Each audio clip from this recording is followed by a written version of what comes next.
Вие гледате телевизија Нова, гостин во нашето студио е пратеникот од ВМРО ДПМН Владко Ѓорчев. Добре дојдовте. Токму вчера се вративте од посетата на Берлин, Германија, каде висока партиска делегација од владеачката ВМРО ДПМН беше на средба со германски политичари и стопанственици. Каква поддршка очекуваме од Германија? Добро вечер, поздрав до вас и до вашите гледачи.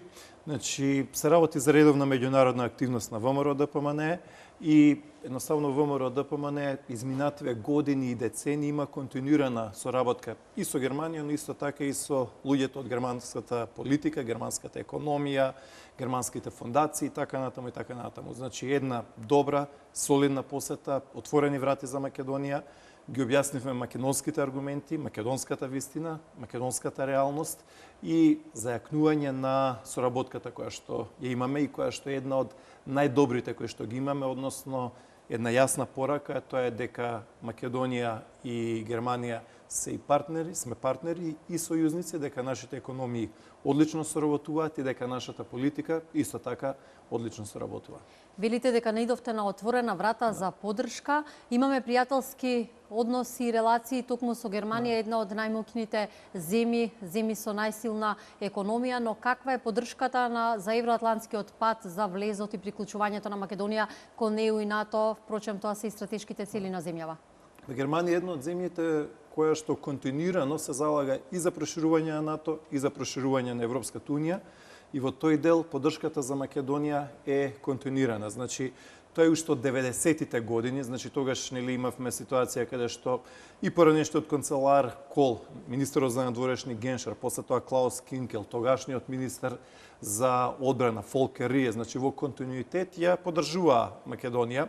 Можете да видите, например, дека нашата полиција и до ден денес ги користи хермелините кои што се всушност донација од Германија. Значи, германската поддршка е константа и исто така важно е дека имаме поклопување на интересите во делот на проширување на ЕУ и НАТО. Значи, Германија е еден од главните промотори на проширување на Европската унија, иако сега во моментов она што е актуелно е консолидација на Европската унија. Значи, во моментов и германската канцеларка, претседателот на Европска комисија, Јункер и повеќе политичари кажаа дека следните 3-4 години не очекуваат проширување на Европската унија, но вратата е отворена и она што го чувме од повеќе германски политичари, значи тука зборуваме и за нивни федерални министри во владата, и за членови на нивниот Бундестаг, дека останува, значи цитирам, европската перспектива на Македонија за ЕУ и НАТО. Значи, еден ден Македонија ќе биде членка и на Европската унија и на НАТО. Тоа е добра порака за Македонија и по тој дел значи можеме да сметаме на добра комуникација со Германија. Да, Македонија чека да дојде тој ден за да биде членка на Европската унија и НАТО. Впрочем, и долги години сме пред портите на ЕУ. Можеби некои германски политичари, но и европски представници ќе речеа дека не е фер тој однос кон Македонија да биде заложник на нерешениот спор со името за Грција и тоа да биде пречка за влез во европското семејство. Има разбирање за она што ние како македонци го чувствуваме, значи дека се работи за еден единствен спор каков што нема никаде во светот.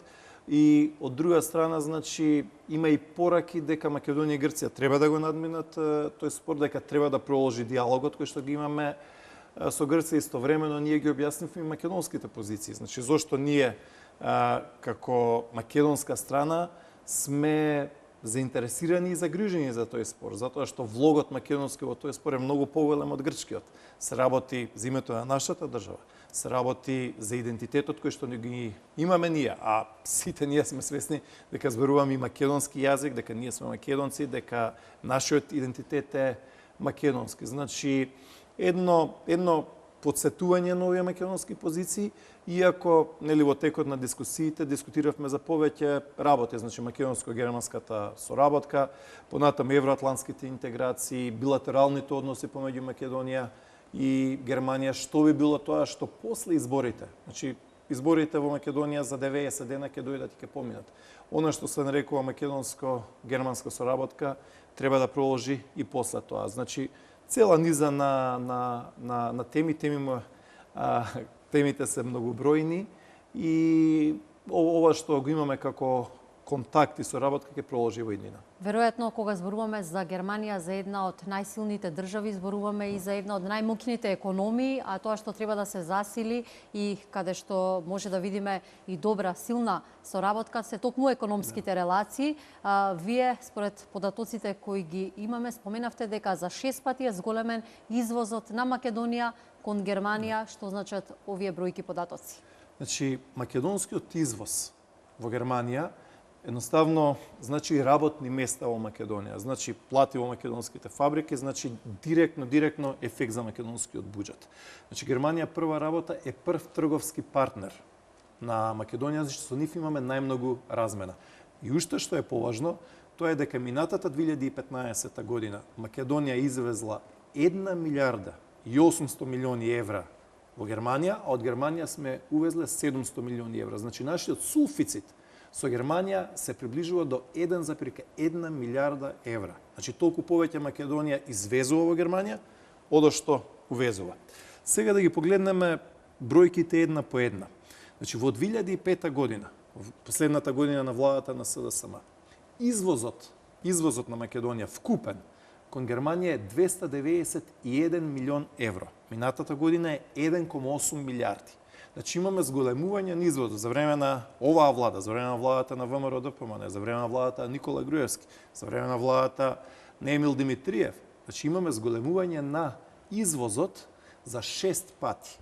Тоа е зголемување од 600%. Тоа не е мала работа. Значи, ако порано сме извезувале 291 милион, сега имаме 1,8 милиарди евра. Тоа се десетици и десетици илјади работни места во Македонија. 2005 година немаше ниту една фабрика германска во Македонија. Денес имаме нема регион во Македонија во кој што нема германска фабрика. Дали зборуваме за Дрекселмајер во Кавадарци со 6000 близу вработени, дали зборуваме за Кромбергер Шуберт во Битола со 2000 вработени, дали зборуваме за Маркарт во Велес, регионот на Повардарието, ОДВ Електрик во Охридскиот регион, во Штип Техникал Текстил. Значи, ова се фабрики кои што и понатаму уште повеќе ќе вработуваат и ќе расте бројот на вработени. Конкретно, Дрекселмајер е најголема фабрика во Македонија. Значи, кога зборуваме за 6000 вработени таму, зборуваме за 120 автобуси, кои што секој сабајле одат на работа. 120 автобуси. Значи, да ги наредиме од тука до центар, ќе треба 5 минути со кола да ги поминеме тие 120 автобуси. Значи, толку е голема таа фабрика и толку е значајна за Повардарието. Понатаму гледаме и други повеќе фабрики да дојдат германски, но оно што е важно е да помине оваа политичка криза. Значи имаме политичка криза, имаме дестабилизација од страна на СДСМ, но и покрај тоа, поради структурата и силата на македонската економија, и во оваа 2016 година, во првите 7 месеци, баш денес го гледав податокот, го напишав и во колумната за дневник што треба вечерва да излезе. Значи и во оваа 2016 година имаме раст на извозот во Германија од 14,4%. Значи оваа година ќе да надминеме 2 милиарди евра извоз само во Германија. Германија останува силен трговски партнер на Македонија и најголем кога зборуваме за извозот. Ако зборуваме дека за 6 пати пораснал извозот од Македонија кон Германија и ако ги кажавте овие податоци за отворени фабрики во земјава, тоа може да го преточиме дека дневно 50 камиони од Македонија заминуваат за Германија. Значи извозот на Македонија во 2015 е 1,8 милиарди. Тоа значи дека дневниот, секојдневниот извоз кон Германија изнесува 5 милиони евра. 365 дена во годината, празници, значи секој ден извезуваме во Германија. Тоа значи дека секој ден, ако земеме во просек, плюс минус, дека вредноста на стоката во еден камион е околу 100.000 евра, тоа значи дека секој ден од Македонија 50 камиони тргнуваат да извезуваат на германскиот пазар. И Македонија е меѓу ретките земји. Во Европа има некаде 4-5 земји, од 50 и нешто земји, само 4-5 земји имаат суфицит со Германија. Значи повеќе извезуваат одошто увезуваат. И германскиот пазар е прилично пробирлив, конкуренцијата е таму жестока, критериумите се високи. Значи тоа е доказ за силината на македонската економија. Уште еден доказ за силината на македонската економија е, например, податокот дека вкупниот извоз на оваа Македонија е поголем одошто Албанија, Косово и Црна Гора заедно. Значи, Албанија, Косово и Црна Гора заедно имаат 5,5 милиони жители. Македонија има 2 милиони жители. Македонија со 2 милиони жители има поголем извоз од што Албанија, Косово и Црна Гора со 5,5 милиони жители. Значи, македонската економија е робусна, има шанса за уште повеќе, има простор за поголем раст, но мора да се консолидира оваа политичка криза. И би сакал исто така и уште една работа да кажам, а тоа е дека едноставно убеден сум дека уште повеќе може да се засили кога зборуваме за извозот кон Германија. Не зборуваме само за овие нови фабрики кои што се отворија. Има еден куп повеќе од 200 предпријатија или фирми или фабрики од Македонија извезуваат во Германија.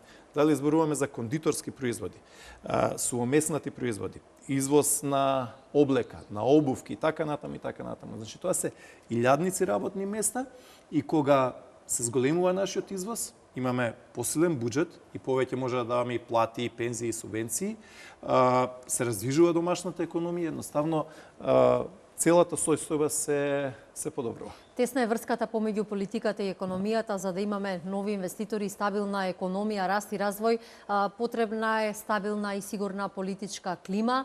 Да го сумираме овој разговор и посетата ваша во Берлин, дали на средбите покрај со политичките представници рековте дека имавте можност да поразговарате и со дел од стопанствениците, станали збор за некоја нова бизнис делка и нова инвестиција во земјава?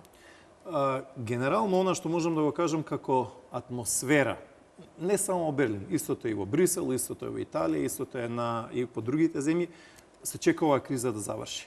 Значи, оваа криза премногу трае, оваа криза директно е предизвикана од ЗАЕФ и од СДСМ и имаме едноставно два различни интереси. Интересот на ВМРО ДПМН, но и на огромното мнозинство на граѓани на Република Македонија, оваа криза што побрзо да заврши, изборите да дојдат и да поминат, да се формира стабилна влада.